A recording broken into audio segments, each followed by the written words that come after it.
All right. Welcome back, everybody, to Comic Book Team Up with myself and John's Longbox. Unfortunately, I don't have the flashy opening that John does for our comic book team up. But tonight we have another spectacular looking comic that is going up on Fund My Comic within the next few weeks. It is Interplanet #1 by Jason Radak. Is that Radak, Radak? I I apologize don't once again. mind. So close. I'm terrible with names, but it I have the link for the Indiegogo campaign in the description for anybody who's wanted to take a look at this beautiful campaign, and we'll get into that in a minute. Let's just show a little bit of it right now, and we'll jump right in and have you, Jason, tell us what this story is about. Thanks, RJ.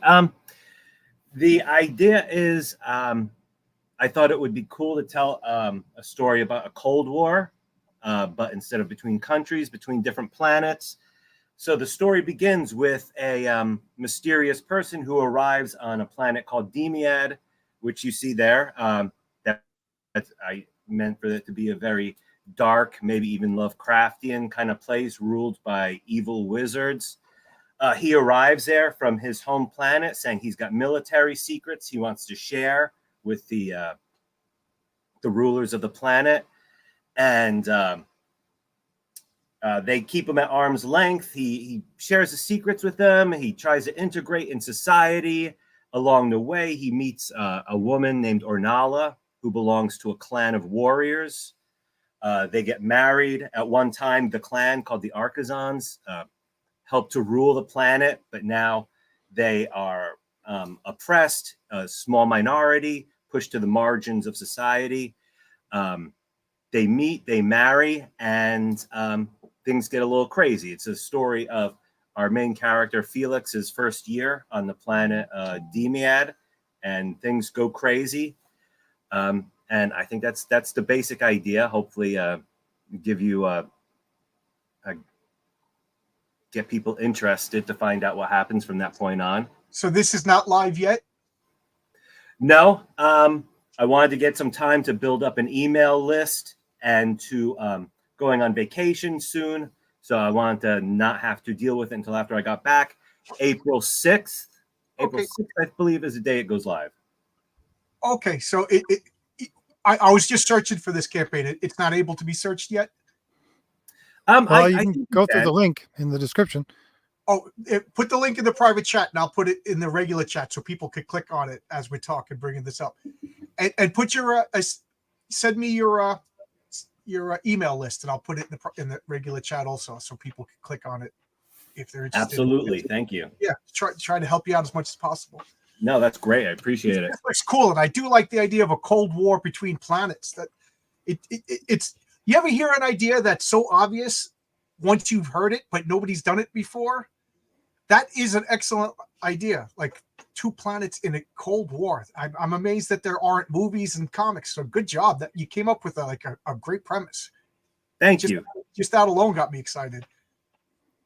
Yeah. Well, I love conspiracy thrillers, movies from the 70s, and I love espionage novels. And I did not want to have to go through the trouble of doing all the research. Most people who write espionage novels tend to have been in the British Secret Service or the CIA, which I have no background like that. So just decided to move the action to a science fiction fantasy environment. Yeah. So I don't have to know all those details about what it's like to be in the CIA or the Secret Service. So that's a good idea. Chuck Dixon says he has a time travel story so he could have modern day soldiers go into the Romans land and say everything wrong because they're not historians. You know what I mean? So it's a good way to do your espionage Cold War stuff, but nobody can say you're wrong because you're inventing this. Right. Yeah. Are you the artist? No, the artist's name is Alan Otero. Oh, wow. That is excellent. He's a great artist. Although the image you have up there is the cover, and he's an artist named Tony Tyler. Oh, wow. Yeah. It looks like a classic mix of why can't I think of his name? Scott Campbell, and then like mixed with like maybe like 50s legends. Looked like Buck Rogers to me. Yeah, I'm saying it looks like Russ Heath and J. Scott Campbell got married and had an art baby. It's really good. I like it. Great, thank you.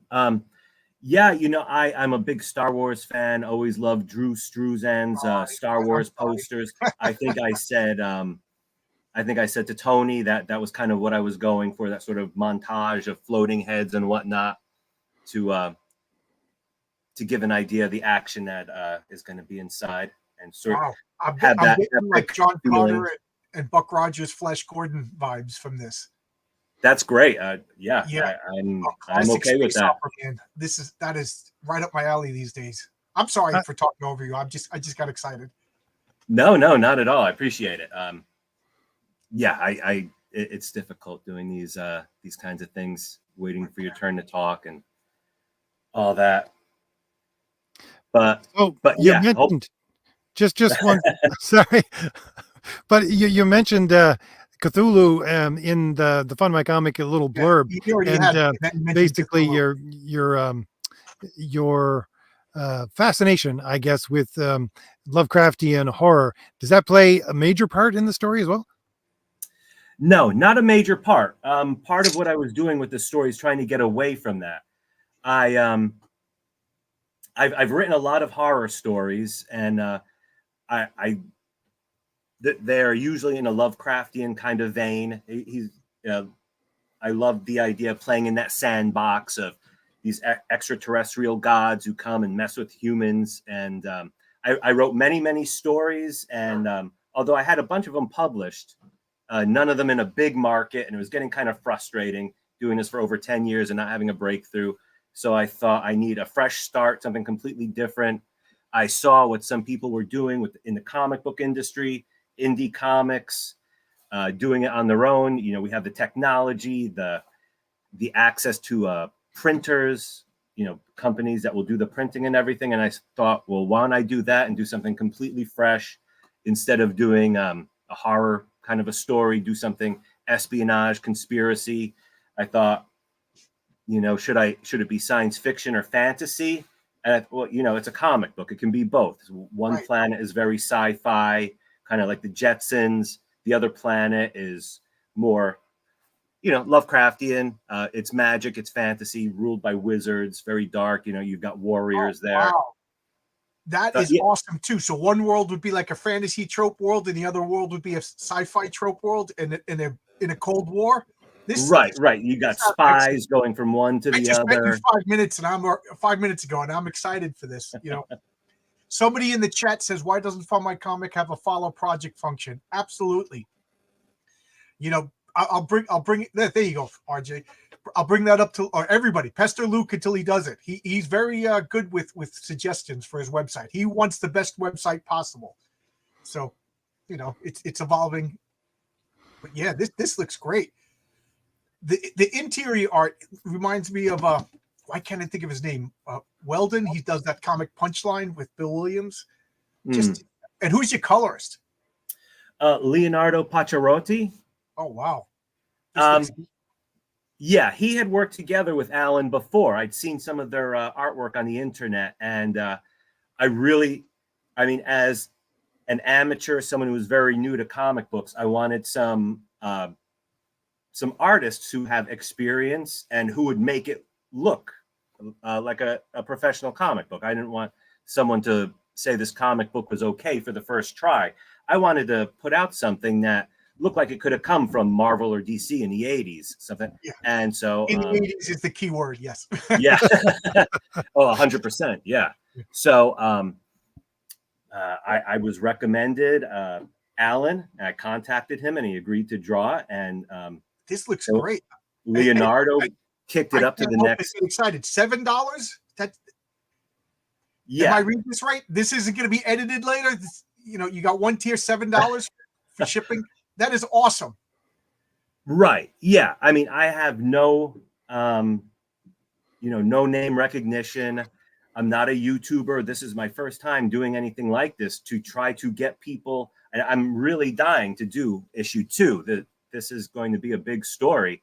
Cool. So my way of doing it was, I thought, this would be like a loss leader, hopefully get people interested. I think people get this issue, they're going to want to find out what happens in issue 2. So I'm not planning to get rich off this one, but hopefully it create enough interest for issue 2. Oh wow, yeah. So far, this is firing on all cylinders. I'm really excited about this.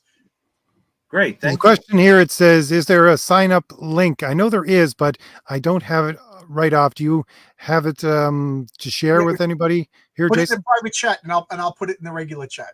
Yeah, I do. It should be on the Fund My Comic page. It's jot form. Let me see if I could find it real quick. Yeah, Fund My Comic unfortunately does. I love it. I think it's a good service and everything, but unfortunately they don't do an email list within. So my sign up. Sorry, my sign up link is on jot form. I put it in the chat. Oh, great, thank you. So it's right here on my comment that just popped up. You could sign up for the email link over there. See people excited for this. There you go. Just somebody click on that. Make sure it works. But it brought me to a nice page. There we go. Yeah, it brought me to your page. Cool. Oh man, and I got, so you were a prose writer before this, going into comics. Yeah. I just when it was around it was the early 2000s. I always wanted to be a writer, but it was in the early 2000s that I decided to really apply myself, really spend a few hours a day writing. And like I mentioned, I've been published in a few anthologies, a few horror magazines, but very small markets. And it was really frustrating trying to break through. During that time, I wrote a couple of novels. I wrote a lot. And like I said, at one point I decided I needed a fresh start, wanted to do something completely different and new. And, I have to admit, I'm not the biggest comic book reader at the moment, but there was a time in my life when I was, going to the comic book store on Wednesday night was, the highlight of the week. Adults would look at the comic books I was buying and say, they should sell them by the pounds. I was going to conventions and comic book stores and just obsessed. And I thought, well, now might be, even though the comic book industry is not exactly at its healthiest, this might be a good time to try to break in. Yeah. Well, yeah, they shot themselves in the foot. That's what else can we say? RJ started before me, already better articulating my thoughts on the comic book industry. I just don't understand it. I really don't understand it. But that's neither here nor there. So in commerce and business, somebody's selling bad product over here, other people arise over here. So why not take advantage of this? And like you said, this looks better than most mainstream stuff coming out. And I do like your concept. Oh man, it's funny because can I possibly be jealous of something that I didn't know about 5 minutes ago? You know what I mean? But I do like the premise. Science fiction planet on one side, fantasy planet over here, Cold War. It's kind of brilliant. Well, thank you. You're very kind. Yeah, I mean it's a comic book. Important. I'm just playing with the layout here, trying to see if we can get it a little bigger. Have you ever read the Lensman by what's his name? E. Smith? It sounds familiar, but no, I haven't read that. I don't know. People in the chat could correct me if I'm wrong, but it seems like it's regarded as the first space opera, and it's the inspiration for the Green Lantern Corps. The aliens come down and take these humans, and they give them these magic lenses, and they fly around the galaxy fighting evil. But it's before Buck Rogers, it's before Flash Gordon, and because I didn't realize it was that old. Oh yeah, I think the first book was like 1917 or something like that. Oh, wow.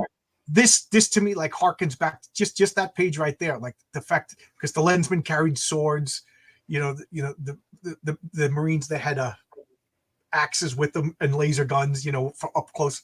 I just love all that kind of sci-fi tropes of you're in space, you fly in a spaceship, but you still got a sword, Nice. Yeah. And one comic book I'm really excited about is I'm nervous. I can't think of the name right now, but it's Aaron Lopresti. He has one. Yes, that has that cool retro sci-fi vibe that I really like that. I'm really looking forward to seeing that. First off, Wraith of God was outstanding, and now he's following it up with Kit Carter. Oh my God, I can't wait! I'm so excited. It's got that retro future look of, and same with this. Just right here, what I'm looking at. You got beautiful women. You got this Buck Rogers looking guy, swords, laser guns, and what is that? A giant eagle in the back that they ride or something? Right. Yeah. They have awesome. Like these war hawks on Planet Demiad. Awesome. This is what comic books are supposed to be. Thank you. Yeah, that's what I was going for. Are they sitting around drinking coffee? Yeah.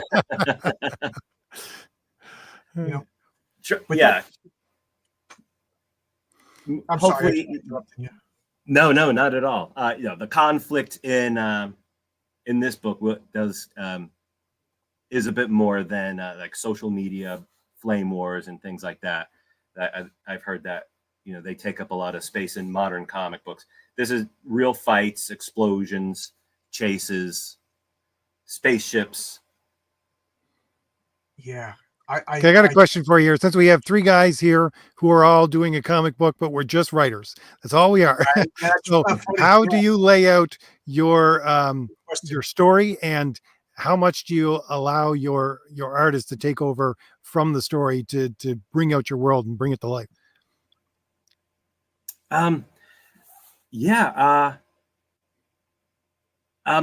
wrote the scripts kind of like a movie script.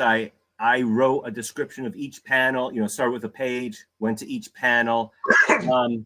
Alan, I was surprised. The whole process was a surprise because it was my first time collaborating with an artist on something like this. So Alan wanted a lot of guidance. I was surprised he would email me and would want a lot more detail than what I had put in the script. So I went and used a search engine, found pictures that were kind of similar to what I was going for, and ended up sending him hundreds of pictures and descriptions to get the picture across of what I wanted for the book for Alan. Leonardo, when it came for time for him to color, he said, "Do you mind if I have free reign?" And I said, "Go for it." And he made some surprising choices, but I think it paid off. I think the colors are beautiful. Some things came out quite a different color than I was expecting, but I think it looks marvelous. And so the coloring is great.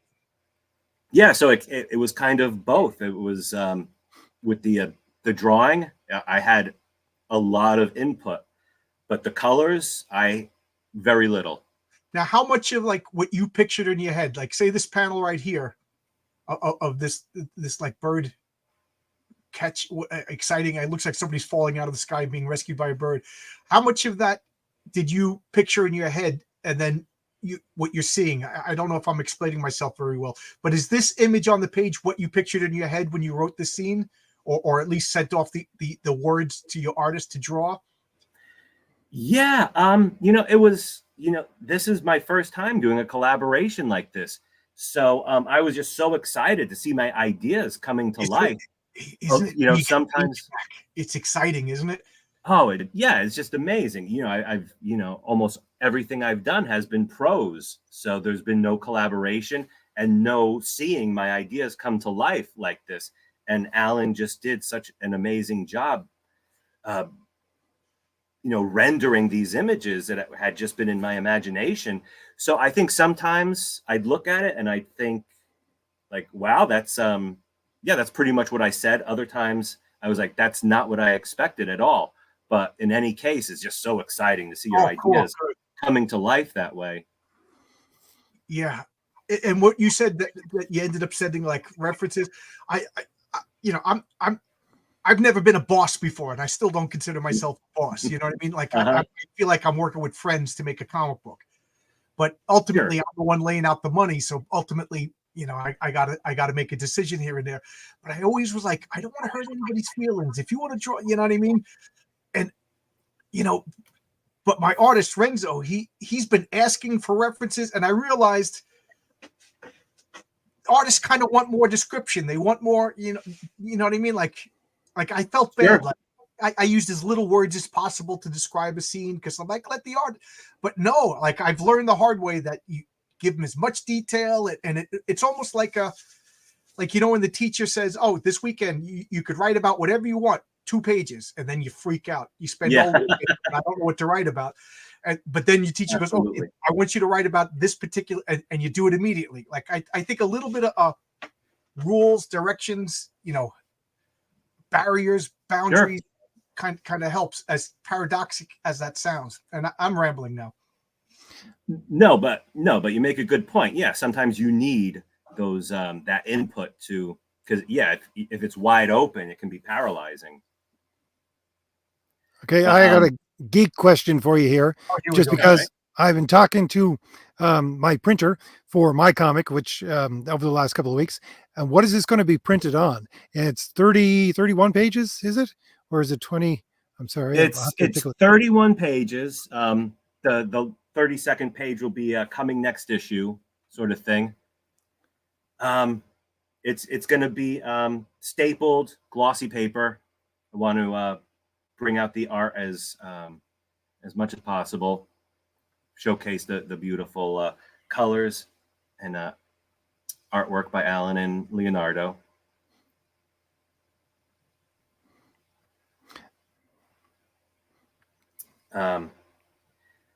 You mentioned John. You mentioned Renzo. Is that Renzo Rodriguez? Renzo Rodriguez, yes. He did Thomas Valiant, and now he's working on my comic. And anybody else RJ hires, I will steal. Anything that RJ putting out a comic. Well, that's amazing, because when I decided to go forward with this comic book and to hire an artist, Renzo Rodriguez was the first artist I contacted, because I had read his book Pandemic, with Richard Meyer, and I thought, well, why not just go for this guy, because I loved his artwork. And he said he was too busy, and he gave me the names of a few other artists, and that's how I learned about Alan. Oh, sorry. But yeah, Renzo is but it great. Looks like it worked out. This art is great. Yeah, Renzo is phenomenal, and he's such a pleasure to work with. He seems like a super nice guy. He's very encouraging. When as busy as possible for as long as possible. Good. He deserves it. Yeah, he recommended some colorists. Matter of fact, I have 2 colorists. If anybody is in need of a colorist, he was asking for more work. If anybody needs a colorist, message me, and I'll put you in contact with the fabulous colorist. But I find this whole corner of comic book so pleasant. Everybody's helping each other. You reach out. Renzo helps you find a phenomenal artist. I think that's great. I feel a little bad that I took your artist, but I didn't know. I'm sorry. This was a couple years ago that it happened, that I contacted him. So he's just been busy. He's in demand, which he should. Yeah. He finished up a bunch of projects, and now he's double timing it to finish up my book. As well as working on Thomas Valiant #2. Oh, who wants to hear about that? Can we play your trailer? Oh yeah, let's do that. We're at the halfway point. Let's play the trailer. Just for sure. This is my first attempt to do anything like this. I think it turned out okay. You did this yourself? Yes. Oh, okay.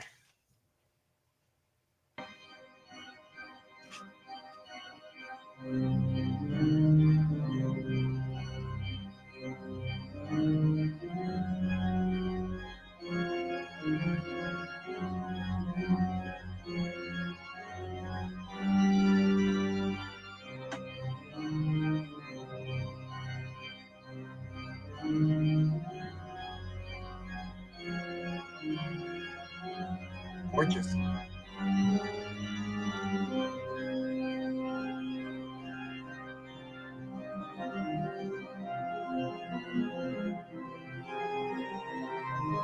in the order.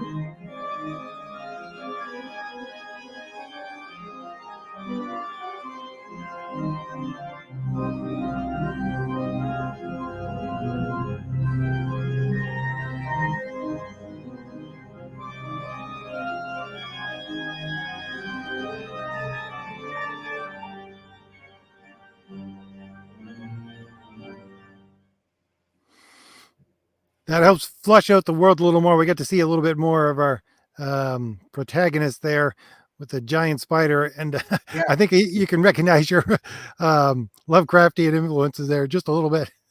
Sure, sure. It looks so good. It really does.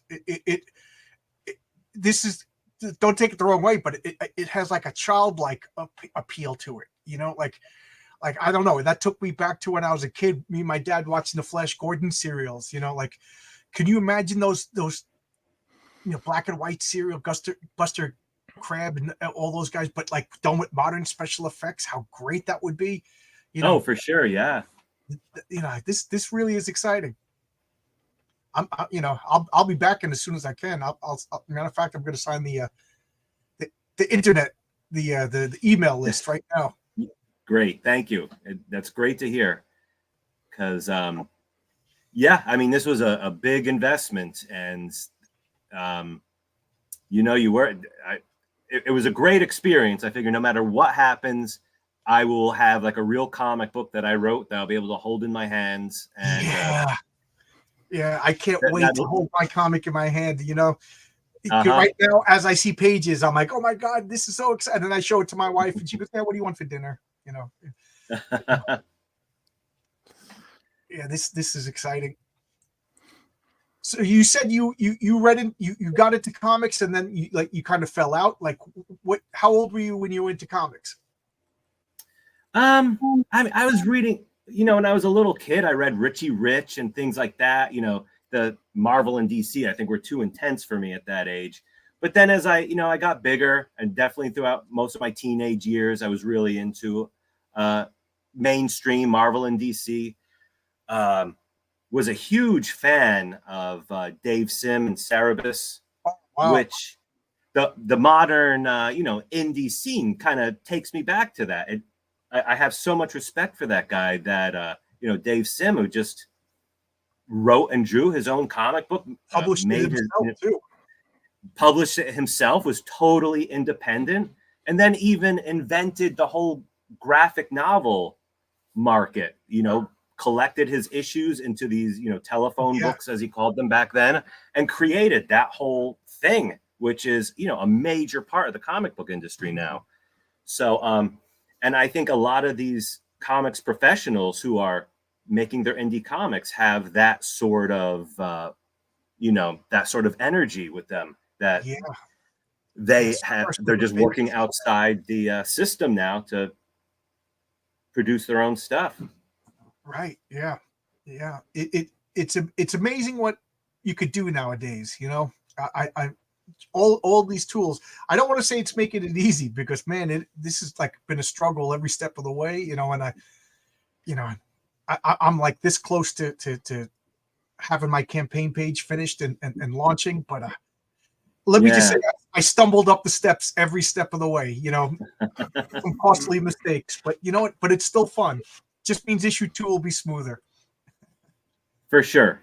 I mean, yeah, you got to make mistakes to learn. It's definitely been a learning experience. If I do it right the first time, I don't remember what I did, but I do remember mistakes. For sure. Yeah. Mm-hmm. Absolutely. I'm excited for you. So it looks like you read the John Carter books. I'm looking at this. I see like Buck Rogers and Flash Gordon.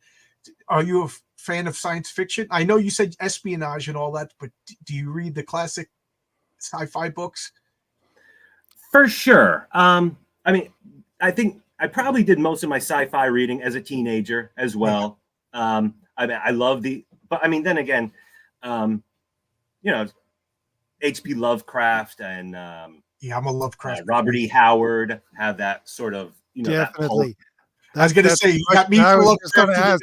I was just going to ask that question after John said that. It's getting back to the pulp feel. What I see in your work here, it's getting back to a pulp feel, which is Good what point. I'm trying to do with my other campaign, which is Crom the Destroyer. And I do the Mhm. same thing as you. I write independent short stories, not very many as of yet, but in a Conan vein, in a Robert E. Howard vein. So you're, Excellent. I think, getting back to that pulp feel here, and that's something you're trying to grasp at with this book as well.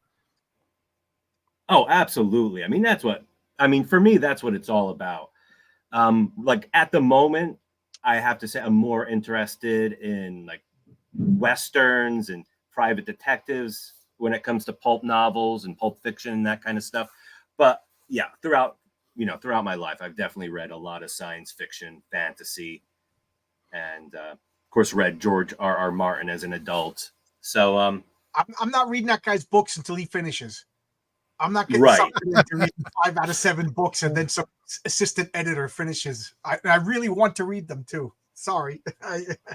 That's one of my pet peeves is I'm dying to read Game of Thrones, but finish the books, please. I'm not falling into that Robert Jordan trap again.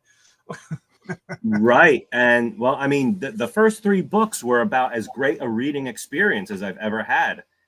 And unfortunately, books 4 and 5 were not as good. And now it's been over 10 years since book 5 came out. And I think everyone's enthusiasm Don't for the worry, whole he's in thing good has trim of health dampened. right now. He should be, he's got he's got plenty of time to finish. He looks so healthy. Yeah. Are you also into, since you're mentioning a little bit of crossover between science fiction and detective novels, what about The Destroyer, Remo Williams? You ever read that series of books? No, I remember the first Remo Williams movie. Yeah, with Is that what you're talking about? Yeah, yeah, it's the same character. He has an Okay. entire book series called The Destroyer, and he's basically a detective with, low level supernatural powers. So it brings me back to that idea again, the pulp idea, and a little bit what you're talking about. yeah, the destroyer. Yeah, I vaguely remember seeing the movie with like Fred Ward back in the 80s Yes. and being aware that there was a series of books, but yeah, I have not read those. Yeah. Well, I'm just amazed that it's $7 plus shipping. This has got to be one of the best deals I've seen in crowdfunding comics ever. Just look at the art. I'm getting $7 worth of shipping just looking at the art that you already posted up here. So this is incredible. When do you think you'll be done and ready to ship this out? I mean, I know nothing. So Yeah, it's a short campaign. It it starts like a week into April and it ends like early May. I don't think it's even a full month. I think that's just the way I am. I just don't want to drag it out. Want to get in, get out, make it quick. Don't have it drag on too long. And I totally plan to have it ready to ship within 5 days. I think I decided I went ahead and put a date on the page. It's very close to done. The letters are done. There's just a little bit more that needs to be done, and I know there is some controversy with late campaigns and stuff, and getting into something like this that was totally foreign for me. I was very nervous about, I still am very nervous about fulfillment, about a million different things. I want to leave as little up to chance as possible. So I want to have as much close to done as possible before I started the campaign. I'm doing the same thing.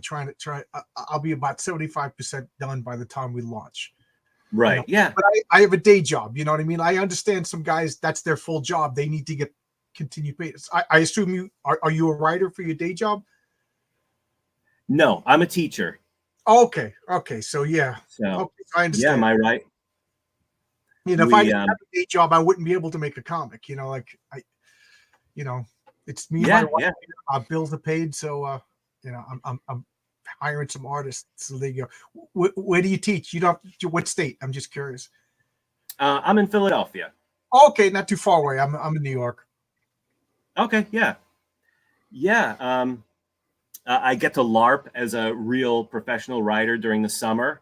I get to pretend I'm a professional writer, spend a couple hours a day writing whatever I'm writing at that time, and live the life of a real professional writer. But the other 10 months of the year, it's, after dinner, come down here to my office and hopefully write a few hundred words, or, last few weeks working on my campaign and the logistics of all that. Is that what you do? You challenge yourself to like write a couple of hundred words a day? That's what I found worked the best for me, is like, have a goal of, a certain number of words. I think like 500, which is challenging. Yeah. But doable. See, I tell myself 10 minutes a day. You know what I mean? 'Cause I don't, I could spam out 500 words. And again, I'm not like poo-pooing your whatever works for you. But I found that if I tell myself 10 minutes is nothing. 10 minutes is opening up the refrigerator and deciding what you want to eat. But you always do more than 10 minutes once you start, So I try to tell myself 10 minutes a day, 10 minutes a day. And that doesn't seem intimidating. Yeah. No, that is a good way to look at it. Yeah, it's something, give yourself a goal that's not too intimidating, so you're not too reluctant to get started, to commit yourself to that. In Stephen King's book on writing, I think he wrote that you should write 2,000 words a day, which is crazy. Yeah, right. 100%. So do 10 lines a day. I mean, cocaine, not actual lines. Yeah. Yeah. So 500 words. Could you draw at all? Yeah, I did a bit as a kid, but I didn't keep it up. I think my artwork is pretty embarrassing for a grown man. Yeah, so. I sent Renzo sketches of characters and stuff like that. That looks like it was drawn by a not particularly talented 7-year-old, and then to see what he turns those sketches into, it's one of my favorite things, Yeah.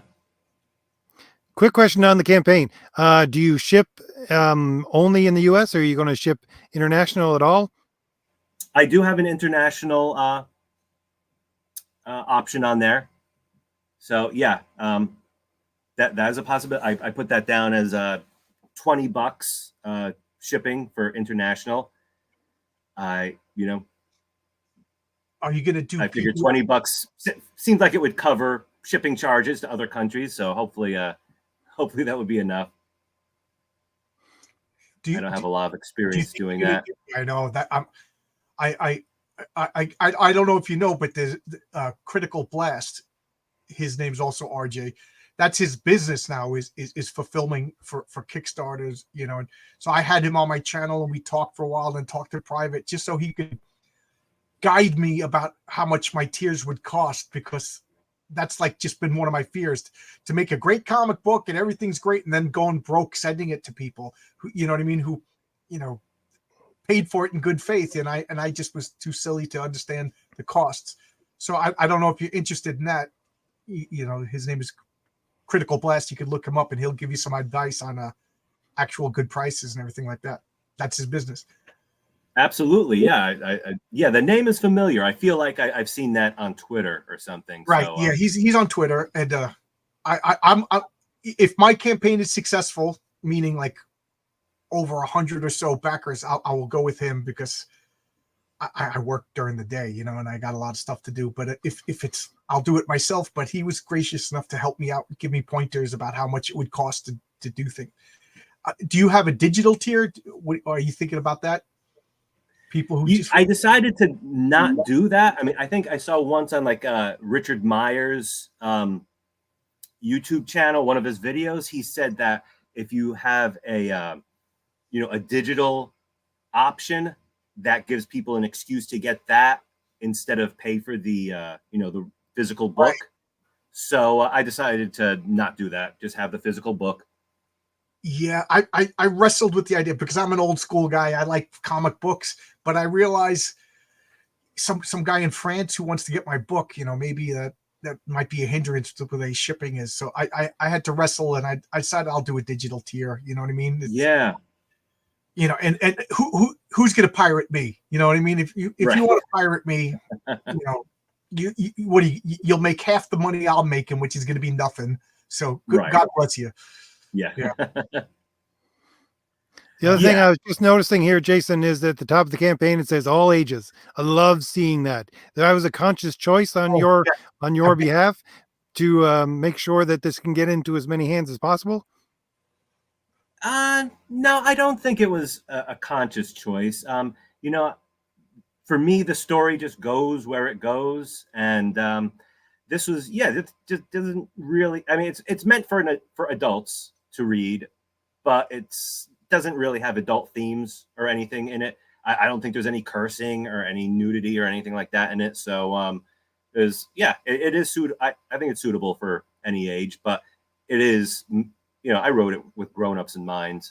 well, that's all. You know, I'm a big fan of all ages comics. I think it's something that we as comic book people are failing because you know, there's a difference between children's comics and all ages comics and adult comics. You know, Star Wars, we all love Star Wars. All three of us are sitting here in some way, shape, or form because of Star Wars. That was all ages.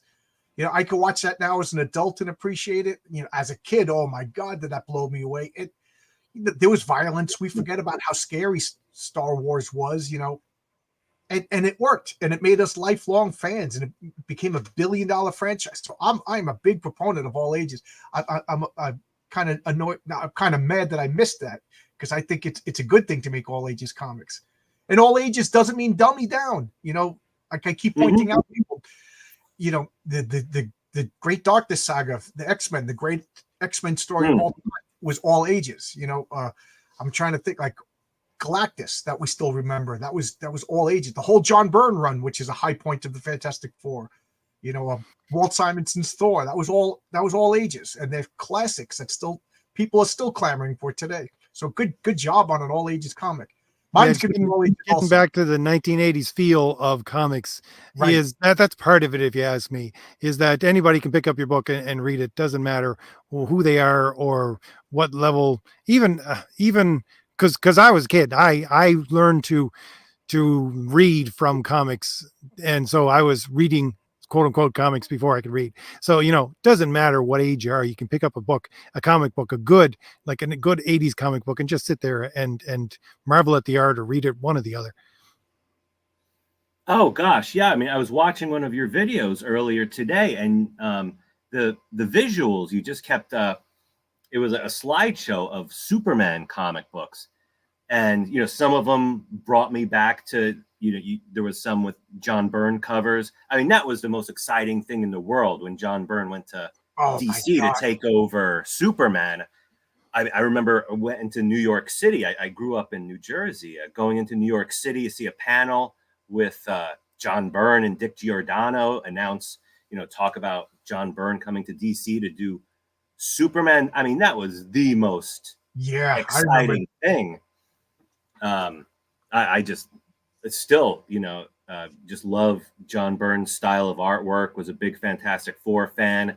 Then when he did the Man of Steel miniseries, it was just, you know, all the, you know, all the kids are talking about, all the teenage boys. Yeah. That was all we were talking about. Such excitement. I mean, it's kind of sad to think about that whole culture is gone. Yeah, like teenage boys just talking about comic books. I'm looking at this and had that right here. This is the poster for your comic. That's the cover. I said poster. I meant to say cover. Now, if you know, you put some trade dress on this, you put, you know, your title and your company logo on that, and this would stand out in 80s. You know, next to Man of Steel, next to Legion of Superheroes. Like this would be something I'd be like, oh wow, you know, this fits in. And forget about it. If this was in a comic book store with modern day comics, you know, this would be a magnet for my eyes. You know. Thank you. Yeah, I picked some really good collaborators. They did a great job. I mean, yeah. I feel like, you know, no matter how it turns out, you know, no matter what people think of the story, I don't think there's any denying. I mean, I might be a little bit biased, but I think the book looks beautiful. It does. It looks great. Again, I didn't know this existed 45 minutes ago, and now I'm actually excited for it. You know.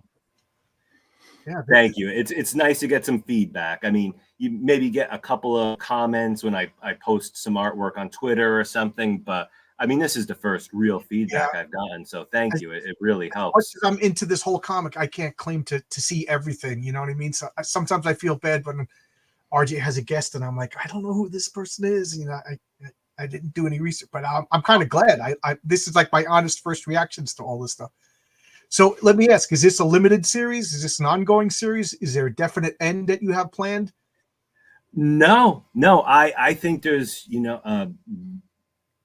just a really wide, there's so much opportunity for stories in this world I've created, which is sort of, one of the features. The idea is that you just have so much going on, such a big world that I think the stories almost write themselves. And I've got some big events plans, but none of them I really think as being the end of the storyline. So I have really just conceived of this as a old school monthly comic book. Nice.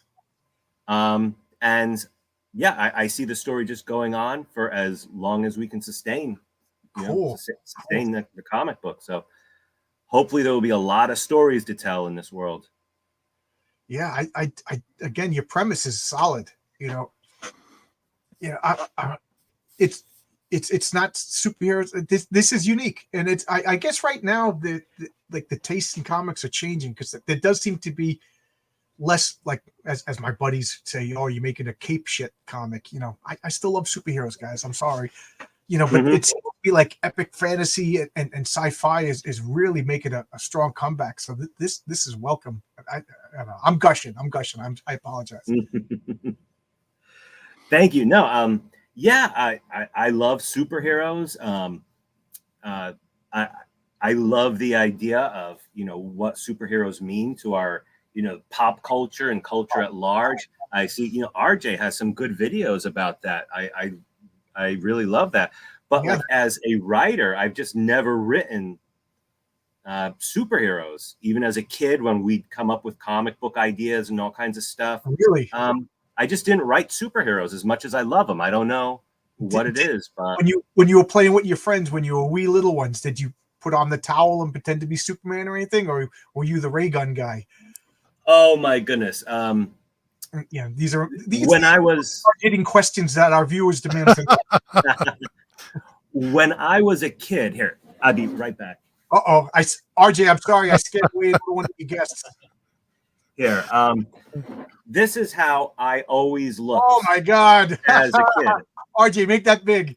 Always had the dish towel. I mean, here's a proper Halloween costume. That is if it wasn't Halloween, I had the dish towel, running around, saving damsels in distress, all of it. So that is awesome. I love the fact that your costume says Batman on it, because I remember you're bringing back memories of when I was a kid. I had the plastic costumes that you bought in the store of Hulk. Oh. Hulk. So I'm thinking I'm gonna put makeup on my face and tear up some clothes, like I'm gonna be walking around in New York in October with no shirt on, chubby little kid. You know what I mean? So she buys me a Hulk costume, and it's a plastic costume with that stupid mask. You put the rubber band, and the rubber band immediately snaps, and then you stick in your tongue through the mouth, and your tongue hurts within like 5 minutes. And then it's just plastic green pants or plastic purple pants and a green shirt that says Hulk, and then it has a picture of Hulk on it. I was like, oh, this is not how the Hulk looks. You know what I mean? Like, I was walking around like refusing to talk to people. Like, this is the worst costume. You know what I mean? Sure. No, I remember that completely. Godzilla costume would be the plastic mask with the rubber band and the vinyl shirt with a picture of Godzilla on it. Right. This doesn't look like Godzilla. It would say Godzilla. Yeah, no, that really annoyed me as a kid as well. Yeah, I hated those costumes. RJ, do you know what I'm talking about? Do you remember those costumes? I remember those costumes a bit, but my mother always made costumes for us, so we were always the homemade jobbies.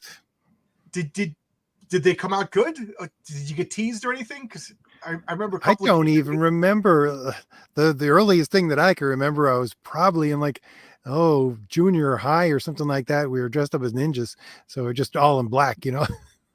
That's cool. Yeah, I always wanted to make like an authentic costume, and then when I moved into this house, I was all excited because I was in an apartment in a walk up, and nobody for 15 years we never had Halloween. We would just buy candy, and then I'd sit there and eat candy because nobody ever came to my door. So when I moved to this house, I was all excited. All right, but I didn't do anything my first year because I moved in, and then it was Halloween. You know what I mean? But a million kids came. So the next year, I bought this big costume. Well, I assembled like and I made this big Odin costume, and I have a bowl of candy and a spear and a mask and everything, and nobody came to my door. I felt like really? I'm all dressed up waiting. So now I'm just sitting in my foyer with a spear eating candy. There's no kid. All right, sorry, I just hijacked your entire stream. Yeah. I think you touched on something, both of you, though, with that little bit of sidetrack. It's the fact that these stories, I don't know if it's just North Americans, if it's just something there that it's a part of our childhood, it's a part of our past, and it's a part of who we are. And that's why we want to tell these stories now. Right. You know, I don't have kids, and I wonder if that's part of it. Like I want to tell some of these superhero stories that have been burning in my head. Like I have ideas for Superman, I have ideas for Batman, but let's face it, in this current climate, they're not going to hire guys like me to write these stories, as you know. So I want to share. This is what I would do if I had these toys, but they won't let me play with those toys. So I'm doing this on my own. Is that anything like you're doing, Jason?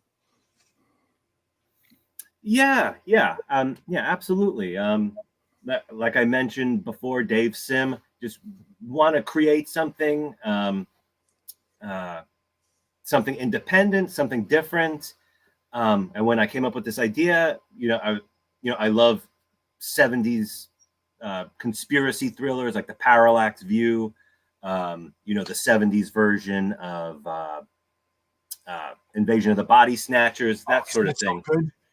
So yeah, and I just drew on the things like, what do I think about? What do I really love right now? And just, came up with a comic book based on those ideas. So something different. Yeah, something different. I love superheroes, but my brain just doesn't work that way for some reason. The great thing about getting into this space, Jason, is that you don't even realize that a lot of these people who are indie comic creators when we were growing up reading comic books are still out there, and you can befriend them and you can become one of them. I mean, I was looking for artists for one of my books, and I was talking to Don Jin, who did Eclipse comics back in the 80s, and he did independent comics, and he was hooking me up with people who used to draw ElfQuest, and I'm thinking, how in the world am I talking to these people? And I have Mike Gustovich doing part of my books now. He did Marvel and DC books. He was an artist for inking on the very first New Mutants books, and he did Batman for a little bit and things like that. These people are the people that you're going to become acquainted with, people that you not so much idolize, but really just looked up to as independent creators. They're there, and they're still producing things, and you're now one of them, whether you know it or not. Yeah, as big as comic books is, it's not that big, so you get to meet it like Mike Barron sent me a happy birthday message on my birthday. Who am I that Mike Barron, this is a guy that I still get starstruck whenever, if I'm in a stream and Mike Barron shows up, watch my face, I go like this. I sit up straight, you know what I mean? Because I don't want to disappoint the legend. So yeah, it is a lot of fun. And then Pat Broderick drew a cover for my comic book. Oh my God, Yeah. Broderick drew Firestorm. He drew Captain Atom. He drew Captain Marvel. You know what I mean? And now he's drawing Mike. It's exciting and it's fun. I turn into a little kid. When Renzo sends me, hey, how does this look? And I'm like, oh my God, that's exactly what I was picturing in my head. So. It's fun. Yeah, it's just a magical world. It's amazing to be a part of it. It's adults expensively playing with toys because it's costed a couple of bucks to make a comic book. Yeah, for sure. It's not cheap, but Yeah, I mean, I've had some interactions with Mike Barron on Twitter. My friends and I all loved Badger back in the day. I had a friend, I think that was his favorite comic book. Yeah. He was talking about painting his car when we turned 17. When he got a car, he wanted to paint it like Badger's car. Oh my That's how God. much he loved it. We were really into it. I'm going to ask you, did your friend get into bar fights? Because I found out of all my friends who were totally into Badger, these were the guys that liked to fight. Completely. Yeah. He took karate lessons since he was a little kid. He liked to fight. And so, yeah. That was like things like when I went to college out west, people like, oh, you're from Brooklyn. Like people didn't mess with people. Brooklyn had this strange reputation. You don't fight with people from Brooklyn. But in the comic book world, oh, you're a Badger fan? You're cool, babe. Yeah. Definitely, yeah. So I don't know if I missed it because I was gushing over the art. Is this like an Earth person who gets sucked up into this space war, like a John Carter or Flash Gordon? That's not exactly the idea. That the planet, he's from a planet Mangala. Okay. But yeah, let's say he's on a mission, and the nature of his mission is vague because that's part of the mystery of the story. Okay, yeah, you don't want to give spoilers. So yeah, it's nobody's. It's not like Flash Gordon or someone like that who is just drawn into a big world by accident or whatever. He's on a mission. Okay. So none of these main characters are Earth people. No. There's definitely some similarities, and but yeah, no, Earth is not not part of this this solar system, this world. Okay, cool. That way are you one of those people who want to build an intricate world and mythology around the story? The more and more you tell this story. Yeah, I would. Yeah, that is just great when you have that, that energy in a story. I was thinking, we could, something I'd like to have in future issues are maps like you would have in fantasy novels, like, that is great. Lord of the Rings. There's just so much that you can, so much I can do to expand these worlds. We only know small parts of both these worlds so far. And so, yeah, absolutely. I want to go back into the history. I think there might be some surprises as we go learn more about the history of these two planets. Maybe they're connected a little bit more than we think they are. So 100%. Yeah, I do want to go really deep with the history and mythology and all of that. I'm 100% with you right there on maps. I had my recent campaign was the Valiant Heroes. You could either buy the 3 stories as a graphic novel or each of the stories as a floppy. But if you buy them as a floppy, you get a couple of extra pages. One of those extra pages is a map for each. So yeah, I'm right there with you with the, expand this world by giving them a map. Now you guys are forcing me to show off. I just sent Renzo sketches of the city that the Patriarch patrols, and cool. It's oh geez, whenever I get big, I get embarrassed. Yeah. It's based on the architect was a maniac. It's a magical symbol that he designed for the whole building. The city itself was an elaborate spell. And that's awesome. And of course, the industrialist who built the city said, that is great. We're going to do exactly what you want. Okay, let's skip on materials. Let's do it this. So the spell is messed up.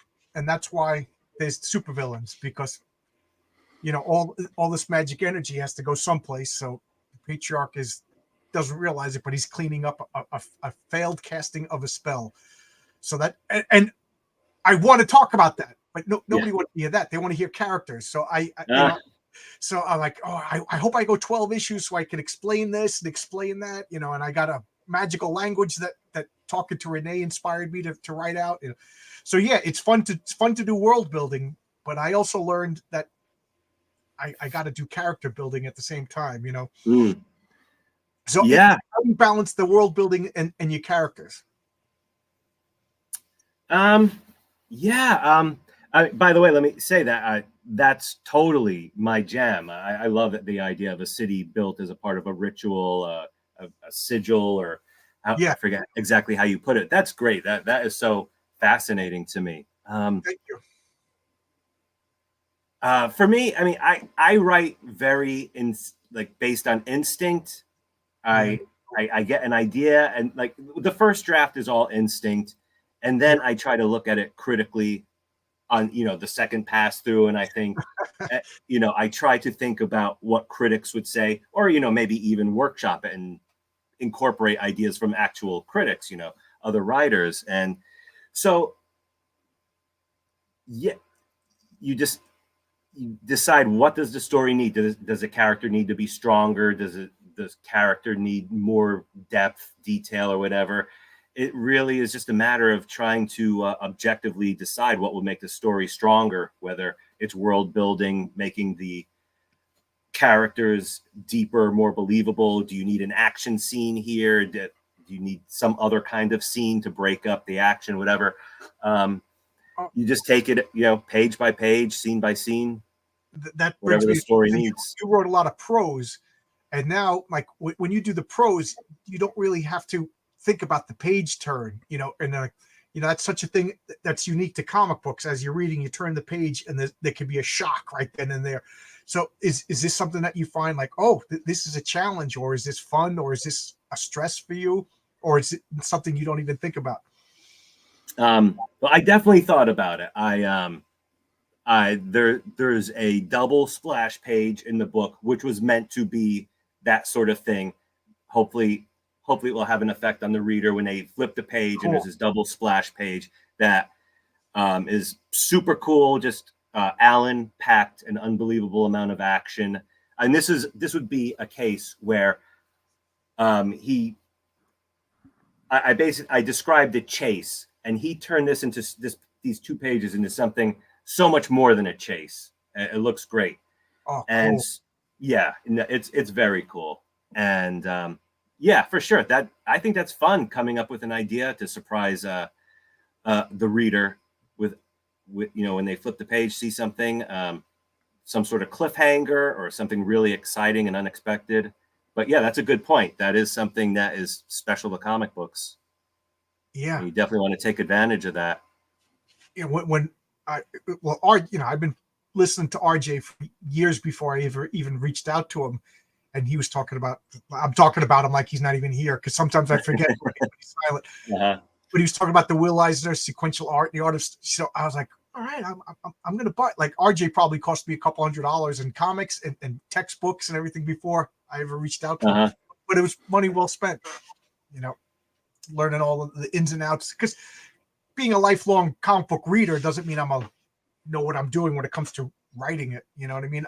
So like you, I do a lot of instinct. This is a cool idea. I just want to get the page down, type furiously, print it out, send it to my friends, and then they rip it apart, which hurts. Oh my God, does it hurt? Then I get mad. They don't understand. And then a week later, I come back like, you're right. Here's a rewrite. Do you have something to bounce off of? Do you have an editor or a buddy? No, unfortunately, I've kind of outgrown my writing workshop groups. The pandemic didn't help with that. Yeah. I had a group here in Philadelphia that met for a while. Then I had a group that was in central Jersey. But I don't think I've really met with a group of writers since the shutdown. So, which is a little bit, it's definitely a good idea to have other eyes on your work before you Yeah. submit it. So, but I feel pretty confident about this. So yeah, no one has critiqued this, but Okay. I have had my artists looking at it, got some feedback from them. So Yeah, I just reached out to another professional to because when I'm getting the pages back, the script would say have 5 panels on this page, and now it's 7, because Renzo, he's the artist. He visualized it a better way. So of course I got to change up my captions and dialogue and stuff. So I'm like, all right. So I'm redoing the script. Now's a good time to give me some last minute feedback on dialogue, and I hate it. I don't want to do that. You know what I mean? I don't want other people to tell me that my project isn't wonderful, the best thing ever. But I also can't ask for people to buy it if I didn't, wring out all the problems and strain out all the garbage. I don't know. It's intimidating, but it's fun. But I'm an amateur still, so I need all the help I can get. All right, so we've run over our hour, so I just want to wrap things up here, just because I know a lot of people have things to do, and a lot of my audience do wait for that hour mark. So Jason, I just want to give the last word to you. The link for the Fund My Comic page for this campaign that starts in 2 weeks, is it? Is in the description. And just give the audience one more chance to describe what the book is about, so that everybody knows, if they just came in halfway, what the spectacular art is showing and what you're selling. Well, thank you for this opportunity. I hope everyone will take a chance on Interplanet #1. It's a start of an epic story. 2 planets are in a Cold War. So they are attacking each other by means other than all-out war, meaning espionage mainly, sabotage, intrigue. Issue 1 is about our main character, Felix, as he comes to the planet Demiad, ruled by evil sorcerers, and he gets wrapped up in all kinds of intrigue and adventure while he's there.